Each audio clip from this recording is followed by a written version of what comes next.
देखिए, जो supraventricular tachycardia है, इसका आम अल्फाज में मतलब ये है कि दिल के ऊपर वाले खाने में बिजली का तेज़ हो जाना। हमें ये समझना चाहिए कि हमारा दिल, इंसान का दिल एक बिजली के सिस्टम से नॉर्मली चलता है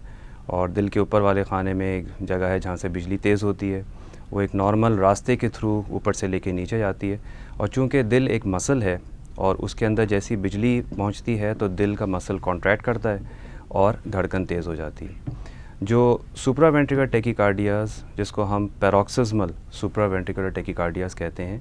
ये वो धड़कन होती है दिल की जो कि नॉर्मल नहीं है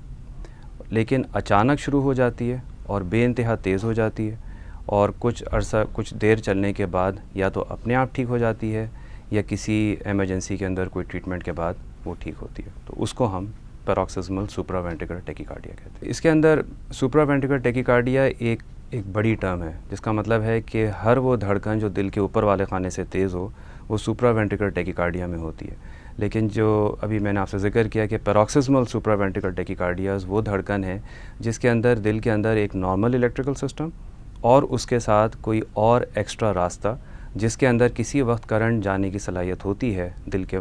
टिश्यू के अंदर, उन दोनों के दरमियान एक सर्किट बन जाता है और धड़कन यकदम और अचानक तेज़ हो जाती है। तो इसकी मेडिकल टर्म्स के अंदर हम दो टाइप्स कहते हैं, जिसके अंदर एवी नोड रीएंट्रेंट टेकीकार्डिया या AVNRT उसको आम अल्फाज में कहा जाता है शॉर्ट फॉर्म में, और दूसरा जो है वो WPW सिंड्रोम। कुछ पेशेंट्स हैं जिनके पैदाइशी तौर पे दिल के नॉर्मल सिस्टम के अलावा भी एक और तार होती है और इन दोनों के दरमियान अचानक एक सर्किट बन जाता है और एक रीएंट्रेंट धड़कन स्टार्ट हो जाती है अचानक। तो ये दो इसकी टाइप्स हैं, AVNRT और AVRT। ये एक दिल के अंदर एक एबनॉर्मल टिश्यू है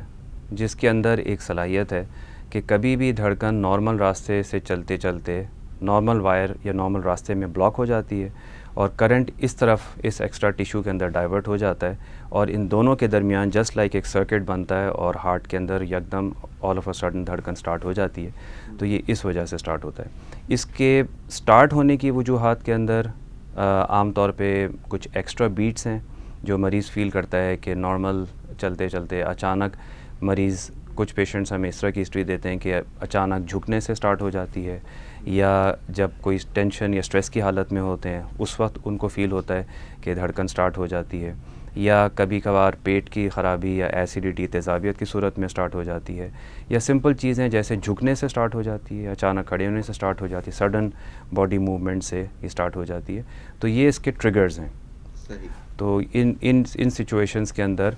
एक्स्ट्रा बीट्स जनरेट होती हैं और वो इस धड़कन को शुरू कर देती है। आमतौर पर मरीज़ जब तेज़ धड़कन होती है, क्योंकि ये नॉर्मल फिज़ियोलॉजिकल है कि जब हम एक्सरसाइज करें, सीढ़ियाँ चढ़ें, तेज़ चलें, दौड़ें, भागें, तो उसमें हमारी धड़कन नॉर्मली बढ़ती है।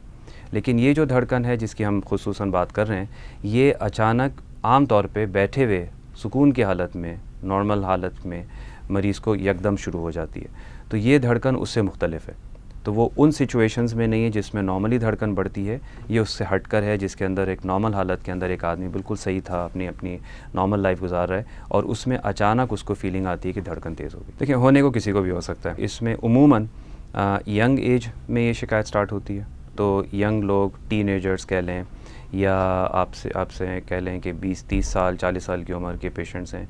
और थोड़ा सा इसमें ज़्यादा रुझान है ख़वातीन की तरफ कि ख़वातीन के अंदर ये शिकायत ज़्यादा देखने में आती है बनिस्बत मर्दों के। लेकिन एनी एज, किसी एज में भी हो सकता है और इवन बड़ी उम्र के अंदर भी हो सकता है कि कभी 30-40 साल की उम्र में 50 साल तक नहीं हुआ, अब पहली मरतबा 55-60 साल की उम्र में हो रहा है। तो बस आप यूँ समझ लें, जैसे मैंने शुरू में कहा कि ये एक एक्स्ट्रा टिश्यू है, ये एक्स्ट्रा वायर है, एक एक्स्ट्रा रास्ता है जो कि मैं मरीज़ों को समझाता हूँ कि एक तरह की बंद गली है। ठीक है, अब वो सडनली उसके अंदर करंट किसी तरह से डाइवर्ट हो जाए और वो फिर उस तरह से वापस रिटर्न करके आपके नॉर्मल सिस्टम के साथ एक सर्किट बना ले, तो ये बिल्कुल एक महज एक इत्तेफाक के साथ स्टार्ट हो सकती है। तो होने को किसी को भी हो सकता है और देखा जाए तो काफ़ी लोगों के अंदर इसका चांस होता है कि ये धड़कन स्टार्ट हो सकती है। लेकिन अब आप कह लें कि कुछ चंद खुशनसीब लोग हैं जिनको ये शिकायत हो जाती है या चंद मखसूस लोग हैं जिनको ये शिकायत हो जाती है। ये एक आम पॉपुलेशन के अंदर वैसे कुछ अगर हम उसका हवाला करें कि कितनी कॉमन है, तो उसमें हम कुछ स्टडीज़ ये कहती हैं कि तकरीबन 1000 में तकरीबन 5 या 7 लोगों को हो सकती है शिकायत, या तकरीबन 1 लाख के अंदर 35 के क़रीब लोग हैं जिनको ये शिकायत हो सकती है। सबसे पहली चीज़ तो ये कि अगर मरीज़ को शिकायत फ़ील हो रही है कि उसका धड़कन नॉर्मल से बहुत ज़्यादा तेज़ है और अचानक उसको लगा कि बिल्कुल ठीक ठाक हालत के अंदर उसकी धड़कन तेज़ हो गई, तो पहला काम तो ये करना है कि उसको पैनिक नहीं करना है, ठीक है। बिकॉज़ अगर आप पैनिक करते हैं या उसका मतलब है कि आप बहुत ज़्यादा घबराना नहीं है, सबसे पहले घबराना नहीं है। तो अगर आप घबराते हैं तो उस सूरत में हमारे दिमाग से कुछ ऐसे केमिकल्स रिलीज़ होते हैं जो उस एंग्जाइटी के अंदर उस धड़कन को थोड़ा सा और तेज़ कर सकते हैं, और फिर वो धड़कन ख़ुद एक एंग्जाइटी का लेवल बढ़ा देती है। तो पहला काम तो ये करना है कि it is nothing to panic. और चूँकि आम तौर पे शिकायत नॉर्मल लोग जिनको कोई पुरानी कोई दिल की बीमारी ऐसा एसोसिएटेड नहीं होती उनको ये शिकायत होती है, तो यूजुअली मरीज़ इसको टॉलरेट कर लेते हैं, ठीक है, और बर्दाश्त किया जा सकता है। उस वक्त अगर आपको कोई चक्कर नहीं आ रहे, खुदा ना करे बेहोशी या नींद बेहोशी वाली कैफियत नहीं हो रही, तो उसमें आप थोड़ा सा आराम कर लें, लेट जाएं और फिर इसके बारे में सोच लें कि क्या कर सकते हैं। एक चीज़ मैं बताना भूल गया कि आजकल जैसे हमारे घरों में कुछ ऐसी गैजेट्स हैं लाइक ब्लड प्रेशर एपरेटस हैं, उसके अंदर हार्ट रेट का डिस्प्ले आता है। आजकल ये कोविड के बाद पल्स ऑक्सीमीटर बहुत कॉमन है जो लोगों ने घर में रखा हुआ है, तो उसके अंदर भी हार्ट रेट का आपको थोड़ा सा आइडिया हो सकता है। तो फ़ौरी तौर पे उसको अपने फिंगर पे लगा कर हार्ट रेट को सेंस करके हार्ट रेट की स्पीड देखी जा सकती है। अगर बहुत ज़्यादा आपको तकलीफ़ हो रही है और घबराहट हो रही है लेकिन आपकी धड़कन 110 120 इतनी चल रही है, तो ये आम तौर पे उस तरह की धड़कन नहीं है जिसको हम एसवीटी कहते हैं। हाँ, ये नॉर्मल का थोड़ा सा एग्जैजरेशन है जिसको हम साइनस टेकीकार्डिया कहते हैं। लेकिन अगर धड़कन आपकी